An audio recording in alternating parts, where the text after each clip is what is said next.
राधे कृष्ण राधे कृष्ण। कश्यप जी का गरुड़ जी को हाथी और कछुए के पूर्व जन्म की कथा सुनाना, गरुड़ का उन दोनों को पकड़कर एक दिव्य वट वृक्ष की शाखा पर ले जाना और उस शाखा का टूट जाना। उग्र सरवा जी कहते हैं, निषादों के साथ एक ब्राह्मण भी भार्या सहित गरुड़ के कंठ में चला गया था। वह दहकते हुए अंगार की भांति जलन पैदा करने लगा। तब आकाशचारी गरुड़ ने उस ब्राह्मण से कहा, द्विश्रेष्ठ, तो मेरे खुले हुए मुख से जल्दी निकल आओ। ब्राह्मण पाप परायण ही क्यों न हो, मेरे लिए सदा अवध्य है। ऐसी बात कहने वाले गरुड़ से वह ब्राह्मण बोला, यह निषाद जाति कन्या मेरी भार्या है, अतः मेरे साथ यह भी निकले तभी मैं निकल सकता हूँ। गरुड़ ने कहा, ब्राह्मण, तुम इस निषादी को भी लेकर जल्दी निकल जाओ। तुम अभी तक मेरी जठराग्नि के तेज से पचे नहीं हो, अतः शीघ्र ही अपने जीवन की रक्षा करो। उग्र सरवा जी कहते हैं, उनके ऐसा कहने पर वह ब्राह्मण निषादी सहित गरुड़ के मुख से निकल आया और उन्हें आशीर्वाद देकर अभिष देश को चला गया। भार्या सहित उस ब्राह्मण के निकल जाने पर पक्षीराज गरुड़ पंख फैलाकर मन के समान तीव्र वेग से आकाश में उड़े। उसके बाद उन्हें अपने पिता कश्यप जी का दर्शन हुआ।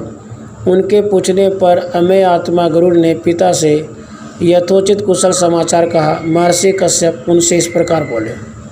कश्यप जी ने पूछा, बेटा, तुम लोग कुशल से तो हो ना, विशेषतः प्रतिदिन भोजन के संबंध में तुम्हें विशेष सुविधा है ना? क्या मनुष्य लोक में तुम्हारे लिए पर्याप्त अन्न मिल जाता है? गरुड़ ने कहा, मेरी माता सदा कुशल से रहती हैं, मेरे भाई और मैं दोनों सकुशल हैं, परंतु पिताजी, पर्याप्त भोजन के विषय में तो सदा मेरे लिए कुशल का अभाव ही है। मुझे सर्पों ने उत्तम अमृत लाने के लिए भेजा है।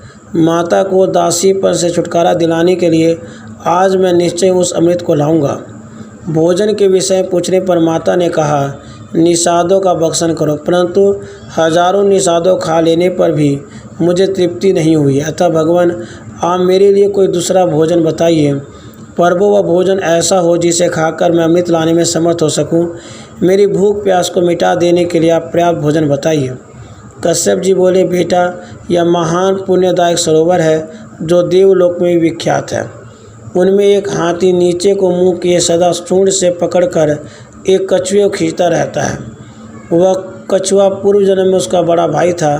दोनों में पूर्व जन्म का वैर चला आ रहा है।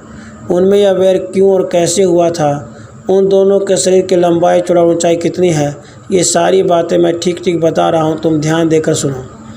पूर्व काल में विभावसु नाम से प्रसिद्ध एक महर्षि थे। वे स्वभाव के बड़े क्रोधी थे। उनके छोटे भाई का नाम था सुप्रतीक।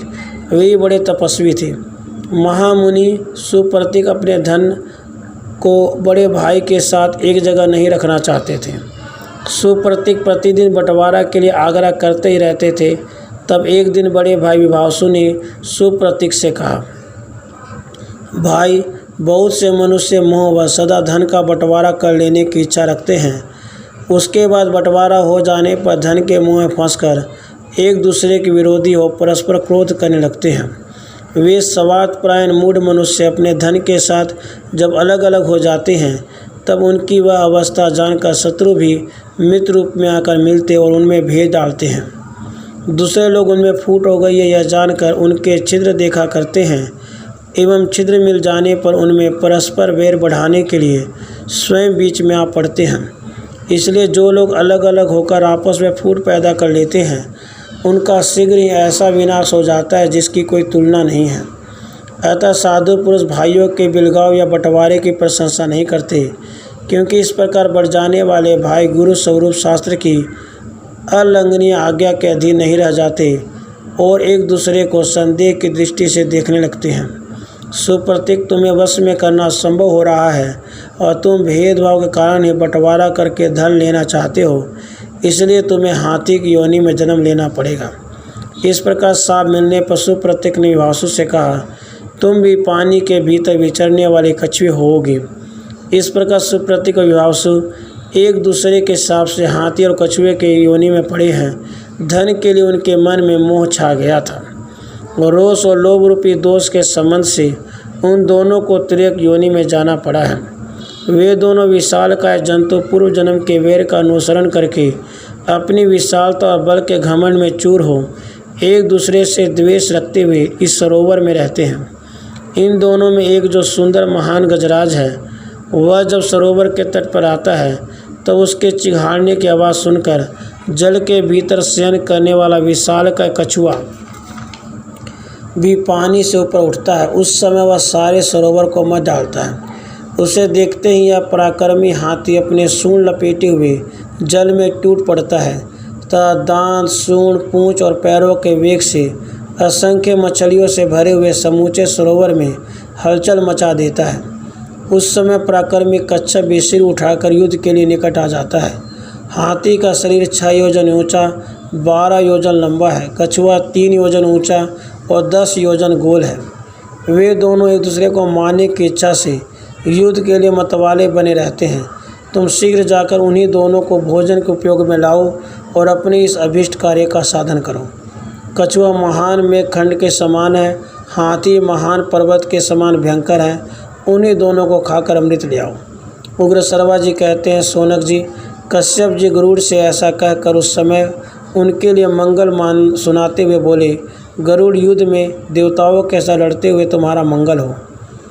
पक्षी परवर भरा हुआ कलश, ब्राह्मण, गौवे तथा जो कुछ भी मांगलिक वस्तुएं हैं, वे तुम्हारे लिए कल्याणकारी होंगे।